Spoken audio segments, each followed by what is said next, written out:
और बड़ी खबर आपको बता रहे हैं, एलएसी में कैसे चीन बैकफुट पर आ गया। एलएसी पर चीन पीछे हटने को तैयार हुआ। चीन ने माना कि गलवान घाटी में उसकी सेना पीछे जा रही है। गलवान झड़प के बाद भारत के लिए यह बड़ी जीत है। 2 दिन पहले प्रधानमंत्री नरेंद्र मोदी ले पहुंचे थे और वहां पर जवानों के बीच गए थे, और 2 दिन के बाद देखिए किस तरह से मोदी के हुंकार के आगे चीन का यह बड़ा सरेंडर सामने आया है। तो बड़ी खबर आ रही है सीधे एलएसी से कि चीन पीछे हटने को तैयार हो गया है।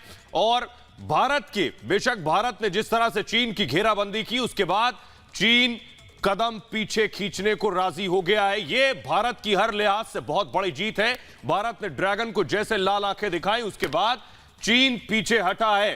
प्रधानमंत्री मोदी भी पिछले दिनों पहुंचे थे सरहद के नजदीक, और लगातार भारत ने जिस तरह एलएसी पर अपनी सेना बढ़ाई, अपने फाइटर, अपने लड़ाकू जहाज बढ़ाए, अपने हेलीकॉप्टर्स उतारे, भारत ने पूरी ताकत सरहद पर दिखा दी, जिसके बाद बॉर्डर से भागा है ड्रैगन। बड़ी खबर यह है, चीन पीछे हटने को राजी हुआ है। अलग अलग फेजेज में, अलग अलग चरणों में चीन पूरी तरह से पीछे हटेगा और गलवान के नजदीक चीन नहीं रहेगा, इस पर सहमति बनी है। 1962 का हिंदुस्तान सोचकर चीन आया था, लेकिन अब उल्टे पैर पीछे दौड़ने लगा है, और हमने कहा है कि पीछे मुड़कर देखना भी नहीं।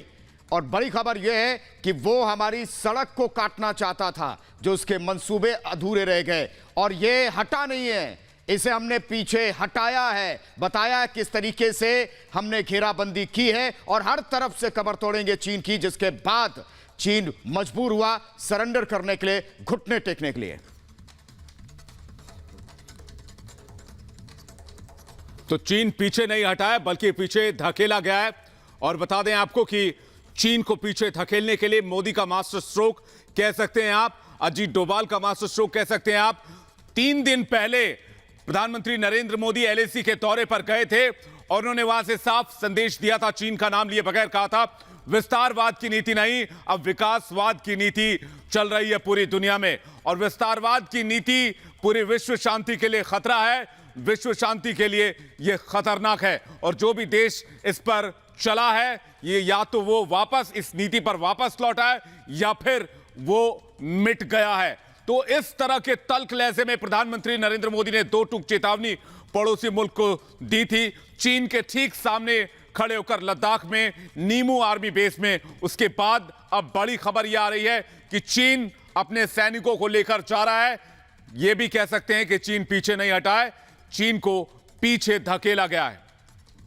और ये 3 तस्वीरें हम आपको दिखा रहे हैं, जब प्रधानमंत्री नरेंद्र मोदी पहुंचे सरहद के नजदीक, और सीधा और साफ संदेश था चीन को कि भारत किसी हाल में पीछे नहीं हटेगा। यह प्रधानमंत्री नरेंद्र मोदी ने वहां पहुंच के भी दिखा दिया। दूसरी तस्वीर हम आपको दिखा रहे हैं, जिस तरह पहले दिन से, झड़प के बाद से भारत ने अपनी ताकत, अपना शौर्य और अपनी सेना का शौर्य वहां दिखाया है सरहद पर। उसके बाद चीन को लगा कि भारत पीछे नहीं हटेगा, भारत उससे दबने वाला नहीं है। अगर वो भारत को आंखें दिखाएगा तो भारत उसका कड़ा जवाब देगा। वो भी तस्वीरें हमने दिखाई। और तीसरी तस्वीर भी हम आपको दिखा रहे हैं कि किस तरह 15 जून को भारत और चीन सीमा पर सेनाओं के बीच झड़प हुई थी।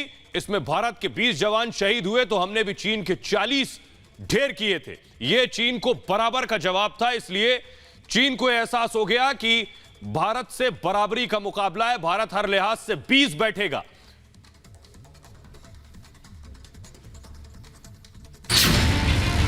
ड्रैगन का दिमाग आया ठिकाने, एलएसी से तंबू लगा उठाने, भारत की ताकत का असर, चीन की हर चाल हुई बेअसर। 40 से ज्यादा सैनिकों को खोने और अपनी हर गीदड़ भपकी के बेअसर होने के बाद चीन अब अपने तंबू समेटने लगा है। जी हां, 15 जून को एलएसी पर जहां चीन ने भारतीय सैनिकों पर घात से हमला किया, वहां से उसके सैनिक पीछे हटने लगे हैं। सूत्र बता रहे हैं कि चीनी सैनिकों ने अपने अस्थायी तंबू हटा लिए हैं, गाड़ियां हटा ली हैं और 2 किलोमीटर पीछे चले गए हैं। चीन के साथ झड़प के बाद भारत की सेना सीमा पर तैनात हो गई है। चीन लगातार दबाव में चल रहा है। हिमालय के इस दुर्गम और ऊंचे सीमा क्षेत्र में चीन के सैनिकों के सामने अब तक का सबसे बड़ा चैलेंज भारत ने दिया है, जिससे चीनी सेना और सरकार लगातार दबाव में थी। दूसरी तरफ चीन दक्षिण चीन सागर में घिरता नजर आ रहा है। अमेरिका और जापान के साथ कई देश चीन के खिलाफ एकजुट हो चुके हैं। दो तरफ से सैन्य दबाव ने ड्रैगन को उसके ही जाल में उलझा कर रख दिया है। ताजा घटनाक्रम में चीन ने LAC से 2 किलोमीटर पीछे हटने का फैसला लिया है। साथ ही ये भी तय हुआ है कि सीमाई इलाके का फिर से मूल्यांकन किया जाएगा। सेना की नजर बनी रहेगी कि चीन अपनी बात पर कितना टिकता है, क्योंकि धोखेबाज चीन का भारत अब विश्वास नहीं करता। रविवार को दोनों पक्षों के बीच हुई बातचीत के बाद यह तय हुआ है, लेकिन सीमा पर भारतीय सेना उसी मुस्तैदी के साथ चीन की हर चाल पर नजर रखेगी। Bureau report, Republic Bharat. और गलवान में मोदी के मास्टर स्ट्रोक से चित हो गया चीन की गर्दन दोनों तरफ से दबोची जा रही थी। साउथ चाइना सी में चीन की गर्दन अमेरिका दबोच रहा था, तो दूसरी तरफ भारत गलवान में चीन की गर्दन मरोड़ने की तैयारी कर रहा था। इसके बाद चीन की अक्ल ठिकाने आ गई और अब चीन वापस अपने तंबू और बंबू उखाड़ कर जा रहा है और गलवान में पीछे हटने को तैयार हो गया है।